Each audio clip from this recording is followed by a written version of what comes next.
Hello बच्चों, स्वागत है आप लोग का हमारे यूट्यूब चैनल प्रिपरेशन मंत्रा पे। आशा करते हैं कि आप लोग स्वस्थ होंगे, मस्त होंगे और पढ़ाई में व्यस्त होंगे। आज का हमारा टॉपिक क्या है? केमिकल काइनेटिक्स का। केमिकल काइनेटिक्स चैप्टर हम लोग का चल रहा है और इस चैप्टर में आज हम लोग पढ़ेंगे representation of rate of reaction. आप लोग को पता है कि रेट ऑफ रिएक्शन दो तरह का होता है, एक एवरेज और एक इंस्टेंटेनियस। एवरेज का मतलब एक लंबे टाइम इंटरवल के लिए और इंस्टेंटेनियस का मतलब एक इन्फिनिटेसिमली स्मॉल टाइम इंटरवल के लिए। ठीक है, तो छोटे से टाइम इंटरवल में छोटा चेंज निकालना है तो इंस्टेंटेनियस, बड़ा सा टाइम इंटरवल में बड़ा सा चेंज निकालना है तो एवरेज रेट ऑफ रिएक्शन निकालेंगे। तो कैसे रिप्रेजेंट करेंगे रेट ऑफ रिएक्शन को या केमिकल रिएक्शन को दिया रहेगा।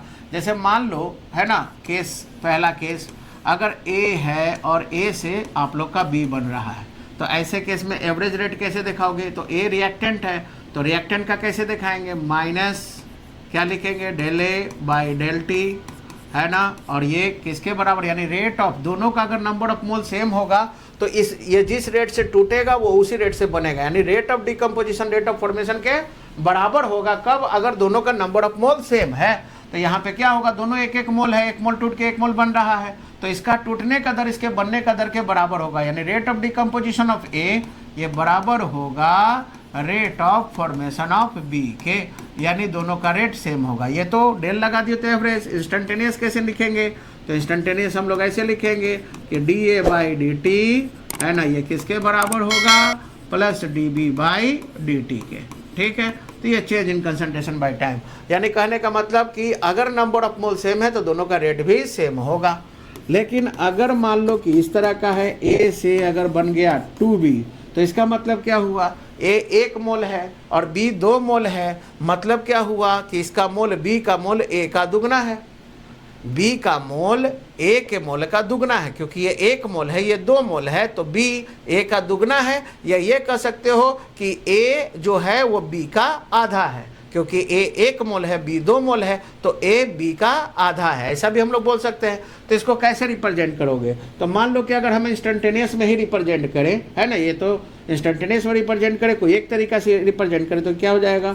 तो इसके लिए रिएक्टेंट है तो क्या लगाएगा? माइनस dA बाई dt, है ना, ये बराबर होगा, यहाँ पे याद रखना 2 है तो ये इधर क्या हो जाएगा? पहले तो प्रोडक्ट है तो प्लस लगेगा और 2 है तो ये 1/2, है ना, N2 dB बाई dt हो जाएगा। मतलब ये क्या कह रहा है? ये कह रहा है कि A का टूटने का रेट B के बनने का रेट का आधा है। A का रेट B के रेट का आधा है। क्यों A का रेट B के रेट का आधा है? क्योंकि A का मोल B के मोल का आधा है। तो A का मोल B के मोल का आधा क्यों? क्योंकि 1 मोल है, ये 2 मोल है तो 1 2 का आधा हुआ ना। तो जब A का मोल B के मोल का आधा है तो A का रेट भी B के रेट का आधा होगा। ठीक है, तो इस तरह से हम लोग काम करेंगे। अगर इसी तरह से अगर ये रहा, A से अगर हाफ भी बन रहा है तो इसको कैसे रिप्रेजेंट करेंगे इंस्टेंटेनियस में? तो ये क्या हो जाएगा? आप इसको एवरेज में भी दिखा सकते हो, बस DA की जगह डेल कर देना है। तो चलो क्या होगा? रिएक्टेंट है तो माइनस लगाएंगे तो माइनस क्या हो जाएगा? dA by dt। ये क्या हो जाएगा? तो इस प्रोडक्ट है, प्रोडक्ट में क्या लगेगा? प्लस, क्योंकि फॉर्मेशन में प्लस लगेगा।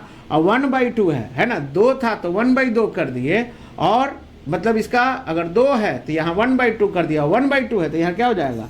2 हो जाएगा, 2 dB बाई dt। अब यहाँ पे समझ लें, अब यहाँ क्या कर रहा है? यहाँ कर रहा है कि A का मोल, है ना, B के मोल का दुगना है। क्यों? क्योंकि B जो है आधा मोल है और A 1 मोल है, तो A 1 मोल है और B आधा मोल है, तो इसका मतलब कि A जो है वो B का दुगना है या B A का आधा है ना। B आधा है A का, या A जो है वो आप लोग का 1 मोल है तो वो B का दुगना है। तो हम लोग कह सकते हैं कि A का रेट भी, जब A का मोल B के मोल का दुगना है, क्यों दुगना है? क्योंकि ये 1 है, ये आधा है, तो आधा का दुगना 1 होता है।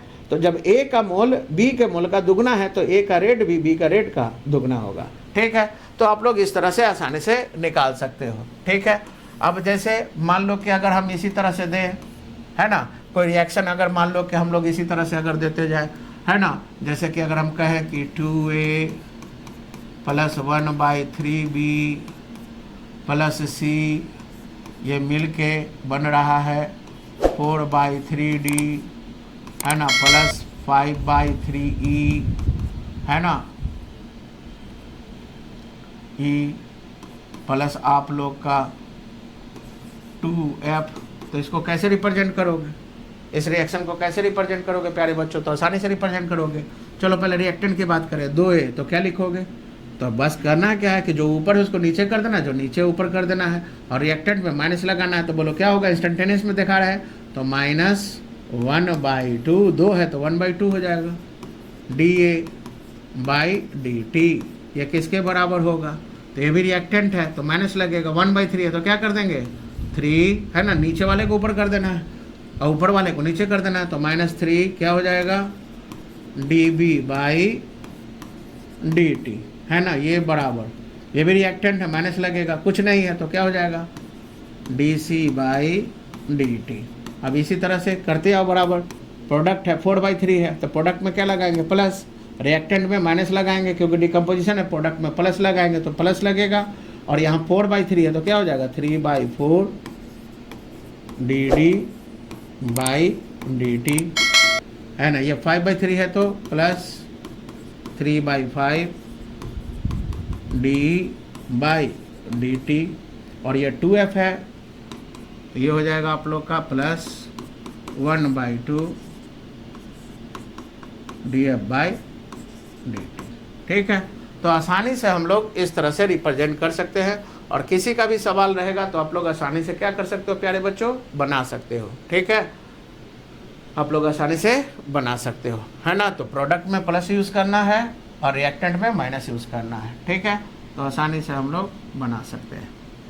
तो इस पर अगर कोई सवाल रहेगा तो आप लोग आराम से इस तरह के सवाल को आप लोग आसानी से बना सकते हो। तो समझ गए होगे। एक और एग्जांपल दे देते हैं। अगर रहेगा आप लोग का 2A प्लस हाफ B और ये मिल के C बन रहा है तो ये कैसे हो जाएगा, तो -2 है तो 1/2 क्या हो जाएगा, dA/dt। ये क्या हो जाएगा, 1/2 है, प्लस ये रिएक्टेंट है तो माइनस लगाएंगे, 1/2 है तो क्या लिखोगे, 2 dB/dt। और प्रोडक्ट है तो क्या लिखोगे, C है तो C है तो क्या लिखोगे, प्लस, और इधर क्या लिखोगे, dC/dt है ना। तो इस तरह से आसानी से हम लोग चीज़ों को कर सकते हैं। ठीक है, चलिए आइए अब इस पे एक सवाल रहता है आप लोग का, है ना। सवाल दिया हुआ है, मान लो कि एक रिएक्शन है N2O5, ये टूट कर दे रहा है 2NO2 और प्लस हाफ O2। ठीक है, तो ये रिएक्शन दिया हुआ है, डिकम्पोजिशन हो रहा है आप लोग का, है ना। तो अगर मान लो यहाँ पे हम कहें कि for the decomposition of N2O5, है ना, N2O5 के डिकम्पोजिशन के लिए दिया हुआ है ना, आप लोग का दिया हुआ है कि अगर इफ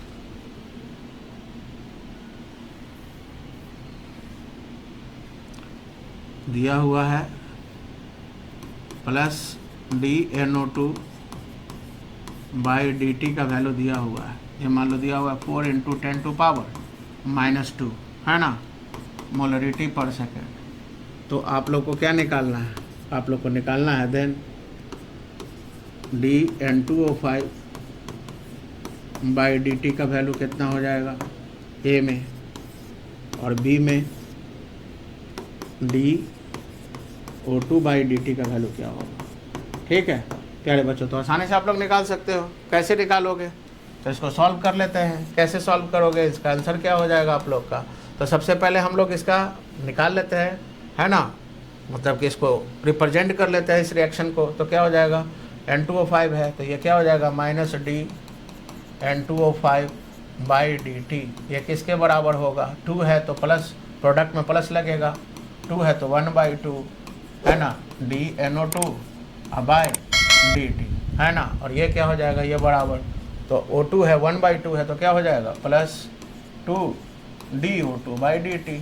यही है आप लोग का। अब यहाँ से उठा लो, जैसे हमको A में किसका निकालना है, तो dN2O5/dt निकालना है, तो -dN2O5/dt यानी रेट ऑफ डिकम्पोजिशन निकालना है N2O5 का। तो ये बराबर क्या हो जाएगा, ये हो जाएगा ना, प्लस 1/2 dNO2/dt। ठीक है। और DnO2/dt का वैल्यू दिया हुआ है, ठीक है। ये कितना दिया हुआ है आप लोग का 1/2 और प्लस DnO2/dt का वैल्यू दिया हुआ है कितना 4 × 10⁻, है ना, -2। तो ये कितना हो जाएगा, ये कटेगा, तो ये कटेगा तो कितना हो जाएगा आप लोग का, तो ये हो जाएगा आप लोग का 2 × 10⁻², है ना, मोलरिटी पर सेकेंड। आराम से निकल जाएगा आप लोग का। मतलब ये कैसे, आप लोग देख रहे हो कि अगर दुगना है तो इसका वैल्यू कितना है 4, तो आधा है तो उसका वैल्यू कितना हो जाएगा 2 हो जाएगा, ठीक है। यहाँ पे आप लोग कर रहे हैं, इसका मोल दुगना है, इसका मोल आधा है, 1 है, मतलब इसका आधा है, तो इसका जो भी रेट होगा उसका आधा रेट होगा N2O5 का। तो देख रहे हो इसका 4 था तो इसका N2O5 का 2 हो गया, है ना।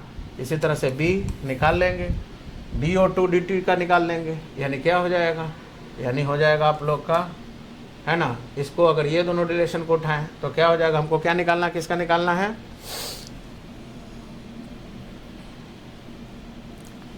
अगर ये दोनों को अगर लेके चले तो क्या हो जाएगा +2 DO2/dt। इसको इससे हम लोग रिलेट करेंगे, ये क्या हो गया आप लोग का, ये हो गया +1/2 DnO2। जैसे है वैसे ही लिख लेना है, ठीक है, जिस फॉर्म में है उसी फॉर्म को उतार लेना है। अब यहाँ पे क्या होगा, अब DnO2/dt का दिया हुआ ये 2 है तो 2 को इधर ले जाएंगे तो कितना हो जाएगा 1/4 हो जाएगा, यानी प्लस DO2/dt। ये कितना हो जाएगा आप लोग का, तो 2 इधर आएगा तो ये हो जाएगा 1/4, है ना, 1/4, ठीक है। और इसका वैल्यू दिया हुआ है प्लस इसका, तो इस केस में क्या हो जाएगा आप लोग का, इस केस में क्या हो जाएगा, ये 2 इधर आ गया तो 2 दूना 4 हो गया, नीचे 1/4 हो गया। अब प्लस DnO2/dt का वैल्यू दिया हुआ है कितना है आप लोग का, ये है 4 × 10⁻², ठीक है। 4 कैंसिल हो जाएगा, यानी आंसर आ जाएगा 10⁻² मोलरिटी पर सेकेंड। तो इस केस में आप लोग देख रहे हो बच्चों कि आसानी से निकल गया। अगर इसका NO2 का 4 है ना, तो 4 है तो इसका आधा का 2 हो जाएगा, है ना, और इसके आधा का फिर 1 हो जाएगा।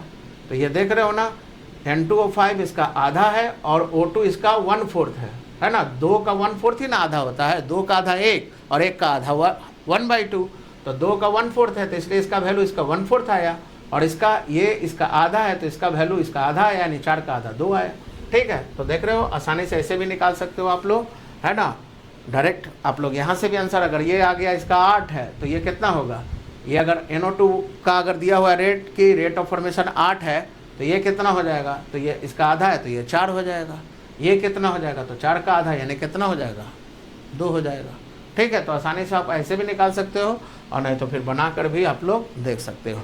तो इसी तरह के वीडियो को ज़्यादा से ज़्यादा देखने के लिए चैनल को सब्सक्राइब कीजिए, वीडियो को लाइक कीजिए, शेयर कीजिए। Thank you.